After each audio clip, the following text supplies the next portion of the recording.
Hello. അങ്ങനെ രാവിലെ 11 മണിയോടുകൂടി ഞങ്ങൾ രാമേശ്വര ക്ഷേത്രത്തിൽ നിന്ന് ഇറങ്ങി അടുത്ത ഡെസ്റ്റിനേഷനിലേക്ക് പോവുകയാണ്.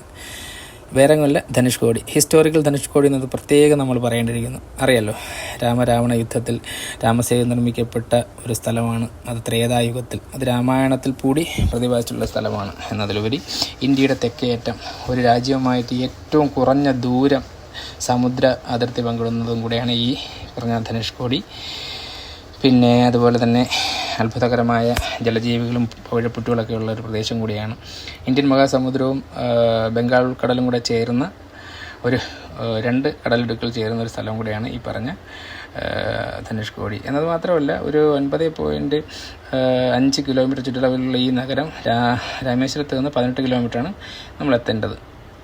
ഇതിൽ ഏറ്റവും നല്ലൊരു നഗരമായിട്ട് ഉണ്ടായിരുന്നു, അല്ലെങ്കിൽ ഒരു കാലത്ത് മിനി സിംഗപ്പൂർ എന്നാണ് ഈ നഗരത്തിൽ വിളിച്ചിരുന്നത്. കാരണം അത്രത്തോളം വികസനമായിരുന്നു. അതിലുപരി സ്കൂളുകൾ, പള്ളികൾ, അമ്പലങ്ങൾ, റെയിൽവേ സ്റ്റേഷനുകളെല്ലാം ഉൾപ്പെടുന്ന രാജ്യമായിരുന്നു, ഒരു നാടായിരുന്നു, ഒരു ദ്വീപായിരുന്നു.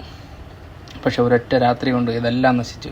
1964 ഡിസംബർ 22 ഒരു ചുഴലിക്കാറ്റിലൂടെ സർവത്രവും നശിച്ചതിലുപരി അവിടെ ആവാസയോഗ്യമല്ല എന്ന് പറയുകയും അവിടെയുള്ള ജനങ്ങളെല്ലാം അങ്ങോട്ട് ഒഴിപ്പിക്കുകയും പിന്നെ റെയിൽവേ സ്റ്റേഷൻ നിർമ്മിക്കാമെന്ന് പറഞ്ഞിട്ട് അത് വേണ്ടാന്ന് പറയുകയും ഒരു വൈദ്യുതി ഇല്ലാത്ത നഗരമായിട്ടും അങ്ങനെ മാറുകയാണ് ഉണ്ടായത്.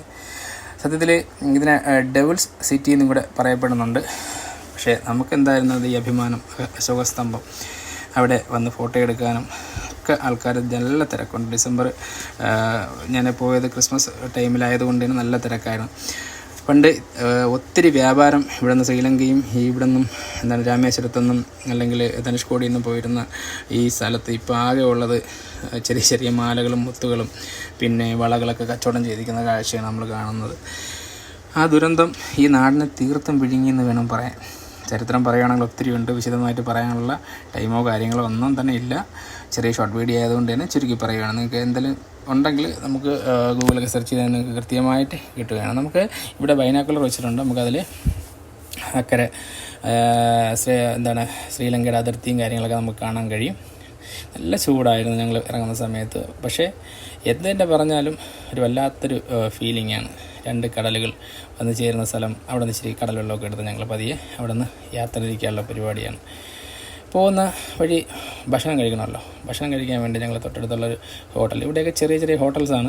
അപ്പോൾ രാവിലെ 5 മണി മുതൽ വൈകുന്നേരം രാവിലെ 9 മണി മുതൽ വൈകുന്നേരം 5 മണി വരെയാണ് നമുക്കിവിടെ വിസിറ്റേഴ്സിന് വരാനുള്ള ടൈം. ഈ ആൾക്കാർ ചെറിയ ചെറിയ കടകളൊക്കെ 7 മണി വരെ കാണും എന്നാണ് അവർ പറഞ്ഞത്. നമുക്ക് ഫ്രഷായിട്ട് മീൻ കിട്ടും കേട്ടോ. നമ്മൾ തൂക്കി കൊടുത്ത മീനിനെ അവർ കട്ട് ചെയ്ത് മസാല തേച്ച് ഫ്രൈ ആക്കി തരും. പിന്നെ ഒരു കാര്യം ശ്രദ്ധിക്കാനുള്ളത്, വെള്ളം, സോഫ്റ്റ് ഡ്രിങ്ക്സ് അതിനൊക്കെ ഇച്ചിരി വില കൂടുതലാണ് കേട്ടോ. കാരണം അവിടെ ഈ സോളാറൊക്കെ വെച്ചിട്ടാണ് അവർ പ്രവർത്തിപ്പിക്കുന്നത്. അതുകൊണ്ട് തന്നെ അതിനൊക്കെ ഇച്ചിരി റേറ്റ് കൂടും. ഞങ്ങളൊരു അത്യാവശ്യം ഇച്ചിരി വലിയ മീനൊക്കെ എടുത്ത് കട്ട് ചെയ്യാൻ കൊടുത്തതിന് ശേഷം ഞങ്ങൾ വെയിറ്റ് ചെയ്യാൻ കേട്ടോ. നല്ല മീനായിരുന്നു കേട്ടോ. നല്ല മീൻ, നല്ല ചോറൊക്കെ ആയിട്ട് ഞങ്ങൾ കഴിച്ചു. അപ്പോൾ നമുക്ക് മെസ്സേജ് വന്നിട്ടുണ്ടല്ലേ, ശ്രീലങ്ക എത്ര അടുത്താണെന്നുള്ള കാര്യം. ഇൻ്റർനാഷണൽ റോമിങ്ങിൻ്റെ മെസ്സേജാണ് വന്നിട്ടുള്ളത്. അതാണല്ലോ ചെമ്മീനും അതുപോലെ എടുത്ത മീൻ ശരിയായിരുന്നു. അതും പിന്നെ കൊഞ്ചൊക്കെ ആയിട്ട് ഞങ്ങൾ ഭക്ഷണമൊക്കെ കഴിച്ച് ഞങ്ങൾ യാത്ര തിരിക്കാനുള്ള പരിപാടിയാണ്. ഈ ഞങ്ങൾ പോകുന്ന സമയത്ത് ആ ഷോപ്പ് കാണിച്ചത് ഇതാണ്. അത്യാവശ്യം നല്ല ഫുഡായിരുന്നു. അത് കഴിഞ്ഞ് നമ്മളിനി തിരിച്ച് യാത്ര തിരിക്കുകയാണ് അടുത്തൊരു ഹിസ്റ്റോറിക് പ്ലേസിലേക്ക്. ഇത് ദൂരം നിന്ന് കാണുമ്പോൾ ഏതാണ്ട് ബുർജ് ഖലീഫ പോലെ നമുക്ക് ടവർ തോന്നും. ദുബായിലൊക്കെ പോയവർക്ക് കൃത്യമായിട്ട് അറിയാൻ പറ്റും. അത് വേറെങ്ങുമല്ല, നമ്മുടെ ഒരു ചരിത്ര പുരുഷൻ. നമുക്ക് പറഞ്ഞാലും മതിയാവാത്തൊരു മനുഷ്യൻ ജീവിച്ചിരുന്ന സ്ഥലമാണ്. സത്യം നമുക്ക് കാണുമ്പോൾ തന്നെ വല്ലാത്തൊരു വൈകാരികതയാണ്. സ്വപ്നം കാണാൻ പഠിപ്പിച്ച മനുഷ്യൻ എന്ന് വേണമെങ്കിൽ പറയാം. സ്വപ്നത്തിലൂടെ സഞ്ചരിക്കാൻ പഠിപ്പിച്ച മനുഷ്യൻ എന്ന് പറയാം. മറ്റു രാജ്യങ്ങൾക്ക് മുമ്പിൽ നമ്മളും ഓക്കെയാണ്, അല്ലെങ്കിൽ എത്തപ്പെട്ടു എന്ന് കാണിച്ചൊരു മനുഷ്യനാണ്. തികച്ചും സിമ്പിൾ സിറ്റിയുള്ള ഇങ്ങനെ ഒരു മനുഷ്യനെ നമുക്ക് കാണാൻ കഴിയില്ല എന്ന് പഠിപ്പിച്ച മനുഷ്യൻ. കാരണം നമ്മളവിടെ ചെല്ലണം, അദ്ദേഹത്തിൻ്റെ വീട്ടിൽ ചെല്ലണം. രണ്ടാമത്തെ നിലയിൽ അദ്ദേഹം ഉപയോഗിച്ച ബുക്സ്, ടേബിൾസ് എല്ലാം ചെയ്തിട്ടുണ്ട്. പിന്നെ അതുപോലെ പത്മഭൂഷൺ, പത്മവിഭൂഷൺ, ഭാരത് ഇതെല്ലാം ഒറിജിനൽ സംഭവം അവിടെ ഇങ്ങനെ വെച്ച് അത് കാണുമ്പോൾ ഉണ്ടല്ലോ നമുക്ക് സത്യം പറഞ്ഞ ഒരു ഭാരതീയൻ എന്ന നിലയ്ക്ക് നമ്മുടെ രോമാഞ്ചം വരും. അത് കഴിഞ്ഞിട്ട് നമ്മൾ നേരെ വന്നത് എവിടെയാണ്, നമ്മളെ ഹിസ്റ്റോറിക്കൽ മ്യൂസിയമാണ് APJ സാറിൻ്റെ. അവിടെ വന്ന് നമുക്ക് വീഡിയോ ഒന്നും അവിടെ ഇവിടെയൊന്നും എടുക്കാൻ കഴിയില്ല കേട്ടോ. വീഡിയോ അലവില്ല, ഫോണോ ക്യാമറയോ ഒന്നും നമുക്കവിടെ കൊണ്ടുകയറാൻ കഴിയില്ല. കാരണം ഞാൻ അവിടെ ഉദ്യോഗസ്ഥനോട് ചോദിച്ചപ്പോൾ അവർ പറഞ്ഞത് നമ്മൾ തികച്ച ഫ്രീ ആണ്. ഇത് കേന്ദ്ര സർക്കാരിൻ്റെ അണ്ടറിൽ 2017 പ്രധാനമന്ത്രി നരേന്ദ്രമോദി സാർ ഉദ്ഘാടനം ചെയ്തിട്ടുള്ളതാണ്. അപ്പോൾ അവർ പറയുന്നത് ഇത് തികച്ചും ഫ്രീ ആണ്, സൗജന്യമാണ്, നമ്മളിതിനകത്ത് കയറുന്നതും കാണുന്നതല്ല. അപ്പോൾ നമ്മൾ വീഡിയോ എടുക്കുകയോ അല്ലെങ്കിൽ ഇത് മീഡിയയിലൊക്കെ വന്നു കഴിഞ്ഞാൽ ആൾക്കാർ വരവ് കുറയും എന്നുള്ളതാണ്. കാണേണ്ടവർ ഇവിടെ വന്ന് കാണുക. സത്യം പറഞ്ഞാൽ അത് ശരിക്കും സത്യം തന്നെയാണ്. അവിടെ ഒരു ഇമ്പോർട്ട് ചെയ്തൊരു ഒരു സ്റ്റാച്യു ഉണ്ട്, ഒരു വാക്സ് പ്രതിമയുണ്ട് അദ്ദേഹത്തിൻ്റെ. കണ്ടു കഴിഞ്ഞാൽ നമ്മൾ ഞെട്ടിപ്പോവും. ഒരു ടേബിളിലിരിക്കുന്നത് അത് കണ്ടവർക്ക് തീർച്ചയായും മനസ്സിലാവും. അത് ഞാൻ ചോദിച്ചപ്പോൾ അദ്ദേഹം പറഞ്ഞത് US നിന്ന് കൊണ്ടുവന്നതാണ്. പിന്നെ ഇന്ത്യയിലെ തന്നെ പല ടൈപ്പിലുള്ള വാക്സും ചെയ്തിട്ടുണ്ട്. പക്ഷെ ഇതിൻ്റെ അത്ര ഫീലിംഗ് ഇല്ല.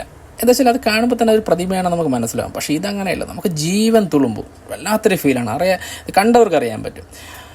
അപ്പോൾ ഞങ്ങൾ അടുത്ത ഡെസ്റ്റിനേഷൻ എത്തി, പാമ്പൻ പാലം, ഹിസ്റ്റോറിക്കൽ പാമ്പൻ പാലം. 1914 2.3 കിലോമീറ്റർ നീളത്തിൽ രാമേശ്വരവുമായിട്ട് ബന്ധിപ്പിച്ച പാലം ബ്രിട്ടീഷുകാർ നിർമ്മിച്ചത്. ഇതിൻ്റെ പാലത്തിൻ്റെ തൂണുകളെല്ലാം അവർ ഇമ്പോർട്ട് ചെയ്ത് കൊണ്ടുവന്നാണ് ചെയ്തിട്ടുള്ളത്. അതിലുപരി ഒരു എഞ്ചിനീയറിംഗ് വിസ്മയം എന്ന് പറഞ്ഞാൽ ആ സമയത്ത് വലിയ വലിയ ബോട്ടുകൾക്കും കപ്പലുകളിലും പോകാൻ വേണ്ടി ലിഫ്റ്റ് അപ്പ് ചെയ്യുന്ന ഒരു ടൈപ്പ് ഓഫ് വേ ആണ് അവിടെ ചെയ്തിട്ടുള്ളത്. അത് ചരിത്രത്തിൽ ഇപ്പോഴും പറയുന്നുണ്ട്.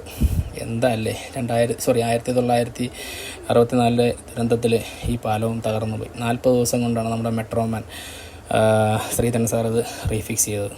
അങ്ങനെ ചരിത്രം പറഞ്ഞാലും തീരാത്ത സ്ഥലമാണ് രാമേശ്വരം. അപ്പോൾ ഞങ്ങൾ യാത്ര തിരിക്കുകയാണ്. ഇതാ കാണുന്നതെല്ലാം പൊളിഞ്ഞതും ഒക്കെ ആയിട്ടുള്ള സ്ഥലമാണ്. അതിനി എന്തെങ്കിലും വരും മുമ്പ് ഞാൻ വീഡിയോ എടുക്കുന്നതാണ്. അതുമാത്രമല്ല, എങ്ങനെയാണ് ട്രിവാൻഡ്രത്ത് നിന്ന് നമുക്ക് ഇവിടെ വരേണ്ടതെന്നും ടൈം ഷെഡ്യൂളും കാര്യം കൃത്യമായിട്ടൊരു വീഡിയോ പറയുന്നുണ്ട്. അപ്പോൾ ബൈ.